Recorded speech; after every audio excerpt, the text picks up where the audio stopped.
ಮಾಜಿ ಸಂಸದರಾದಂಥ D K ಸುರೇಶ್ರವರು ಕುಣಿಗಲ್ನ ಖಾಸಗಿ ಕಾರ್ಯಕ್ರಮದಲ್ಲಿ ನಮ್ಮ ನಾಯಕರಾದಂಥ ಶ್ರೀ ಎಚ್ ಡಿ ಕುಮಾರಸ್ವಾಮಿರವರ ಬಗ್ಗೆ ಹಗುರವಾಗಿ ಜನರ ಚಪ್ಪಾಳೆ ಮತ್ತು ಶಿಳ್ಳೆ ಗಿಟ್ಟಿಸ್ಕೊಳ್ಳೋ ಒಂದು ತೆವಲಿಂದ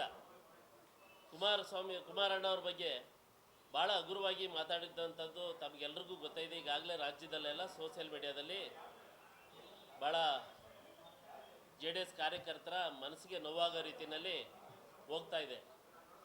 ಆ ದೃಷ್ಟಿಯಿಂದ ಇವತ್ತು ನಾವು ರಾಮನಗರದಲ್ಲಿ ಪತ್ರಿಕಾಗೋಷ್ಠಿನ ಕರೆದಿದ್ದೀವಿ. ಅವರಿಗೆ ತಮ್ಮ ಮುಖಾಂತರ ಹೇಳೋದಿಷ್ಟೇ, ತಾವು ಸೋಲಿನ ಹತಾಶೆಯಿಂದ ಮಾನಸಿಕ ಸ್ಥಿಮಿತವನ್ನು ಕಳ್ಕೊಂಡು ತಾವು ಆರೋಗ್ಯನ ಹಾಳು ಮಾಡಿಕೊಂಡು ಈ ರೀತಿ ಮಾತಾಡ್ತಿದ್ದೀರಾ ಅಂತ ನಮಗೆಲ್ರಿಗೂ ಅನಿಸುತ್ತೆ. ನಾವು ಆದರೂ ಭಾವಿಸ್ತೀವಿ.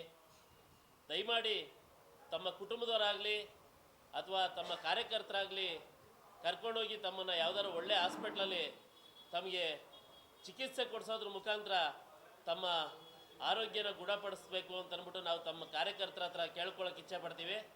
ಒಂದು ವೇಳೆ ನಿಮ್ಮ ಕಾರ್ಯಕರ್ತರು ಅಥವಾ ನಿಮ್ಮ ಕುಟುಂಬದವ್ರು ಏನಾದ್ರು ತೋರಿಸ್ತಿಲ್ಲ ಅಂತಂದರೆ ನಮ್ಮ ಕಾರ್ಯಕರ್ತರು ನಿಮ್ಮ ಮನೆ ಹತ್ರನೇ ಒಳ್ಳೊಳ್ಳೆ ಡಾಕ್ಟ್ರುಗಳ್ನ ಸ್ಪೆಷಲಿಸ್ಟ್ಗಳ್ನ ಕರ್ಕೊಂಬಂದು ನಿಮಗೆ ಟ್ರೀಟ್ಮೆಂಟ್ ಕೊಡಿಸೋಂಥ ಕೆಲಸನ ನಾವು ಮಾಡ್ತೀವಿ.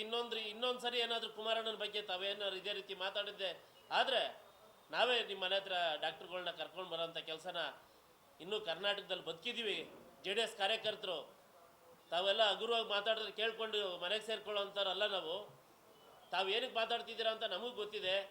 ನೀವಿಲ್ಲಿ ಸೋತಿದ್ದೀರಾ, ಅಲ್ಲಿ ನಿಮ್ಮ ಸಹೋದರರಿಗೆ ಇನ್ನೂ CM ಸ್ಥಾನ ಕೊಟ್ಟಿಲ್ಲ. ಹಾಗಾಗಿ ನೀವು ಈ ರೀತಿ ಏನು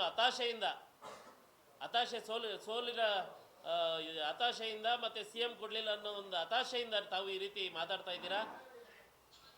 ತಾವು ಈಗಾಗಲೇ 3 ಬಾರಿ MP ಆಗಿ ಗೆದ್ದಂಥ ಸಂಸದರು KMFಗೆ ಹೋಗಿದ್ದೀರಾ ಅಂತಂದರೆ ನಿಮ್ಮ ಯೋಗ್ಯತೆ, ಕಾಂಗ್ರೆಸ್ನವ್ರು ನಿಮ್ಮನ್ನು ಯಾವ ಯೋಗ್ಯತೆಯಲ್ಲಿ ನೋಡ್ತಾ ಇದ್ದಾರೆ, ನಿಮ್ಮ ಯೋಗ್ಯತೆ ಏನು ಅಂತ ಅಂದ್ಬಿಟ್ಟು ಇಷ್ಟಕ್ಕೆ ಗೊತ್ತಾಗುತ್ತೆ.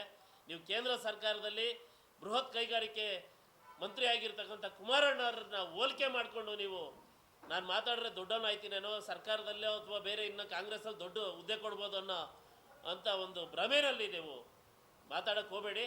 ಇದು ಎಚ್ಚರಿಕೆ ಕೊಡ್ತಾ ಇದ್ದೀವಿ ಸನ್ಮಾನ್ಯ ಮಾಜಿ ಸಂಸದರಾದಂಥ ಸುರೇಶ್ ಅವರಿಗೆ.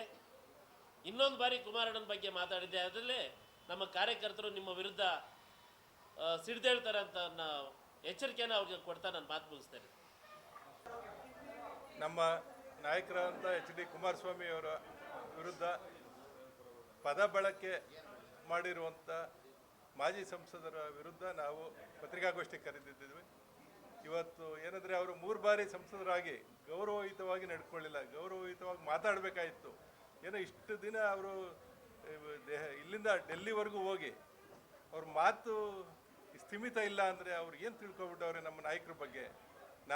ನಮ್ಮ ನಾಯಕರು ಇವತ್ತು ಯಾರ ಬಗ್ಗೆ ತಲೆ ಕೆಡಿಸ್ಕೊತಾರೆ ಅಂದರೆ ಬಡವರು, ದೀನದಲಿತರು ಮತ್ತು ಅಂಗವಿಕಲರ ಬಗ್ಗೆ ತಲೆ ಕೆಡಿಸ್ಕೊಂಡು ಅದ್ರ ಬಗ್ಗೆ ಚಾಣಕ್ಯತೆಯಿಂದ ಮಾತಾಡ್ತಾರೆ ಹೊರತು, ಅವ್ರ ಪರವಾಗಿ ಮಾತಾಡ್ತಾರೆ ಹೊರತು ಇವ್ರ ಥರ ಬೇರೆ ಬೇರೆ ರೀತಿ ಏನೋ ಮಾಡೋಕ್ಕೋಸ್ಕರ ಇವರು ಅದೊಂದು ಮಾತಿನ ಚಪಲದಿಂದ ಮಾತಾಡೋಕ್ಕೆ ನಮ್ಮ ನಾಯಕರು ಆ ಥರ ಮಾತಾಡಿ ರೂಢಿನೂ ಇಲ್ಲ, ಮಾತಾಡೋದು ಇಲ್ಲ. ಇವ್ರಿಗೆ ಅದು ಬಂದದ. ಇವ್ರು ಯಾವತ್ತಿದ್ರು ಯಾರೋ ಉಬ್ಬಿಸ್ತಾರೆ, ಯಾರೋ ಇದು ಮಾಡ್ತಾರೆ ಅಂದರೆ ಏನೋ ಮೆಡ್ರಗಂಡು ಬಿಟ್ಕೊಂಡು ಏನೋ ನೋಡ್ಕೊಂಡು ಇವರು ದುರಹಂಕಾರದಲ್ಲಿ ಮಾತಾಡೋ ಪ್ರವೃತ್ತಿ ಇವ್ರದೇ ಹೊರತು ನಮ್ಮ ನಾಯಕರದಲ್ಲ ಅಂತ ಹೇಳ್ತಾ ಇವರು ಇದೇ ಪದ ಬಳಕೆ ಮಾಡಿದ್ರೆ ಇವ್ರ ವಿರುದ್ಧ ನಾವು ಯಾವತ್ತೂ ನಿಂತ್ಕೊಳ್ಳಿಲ್ಲ. ನಿಂತ್ಕೊಂಡಾದ್ಮೇಲೆ ಇವರು ನಮ್ಮ ಹತ್ರ ಬರೋಕ್ಕೆ ಅವ್ರಿಗೆ ಅರ್ಹತೆನೇ ಇಲ್ದಂಗೆ ಆಯ್ತದೆ. ಅವ್ರಿಗೆ ಏನೋ ಬೆಲೆ ಕೊಡ್ತಾ ಇದ್ದೀವಿ ಅಷ್ಟೇ. ಅವ್ರಿಗೆ ಇವತ್ತಿಂದ ಅವರು ಎಲ್ಲೂ ಮಾತಿನ ಬಳಕೆ ಹುಷಾರಾಗಿ ಪದ ಬಳಕೆ ಮಾಡಲಿ ಅಂತ ಎಚ್ಚರಿಕೆ ಕೊಡ್ತಾ ನಾನು ಮಾತನ್ನು ಮುಗಿಸ್ತೀನಿ.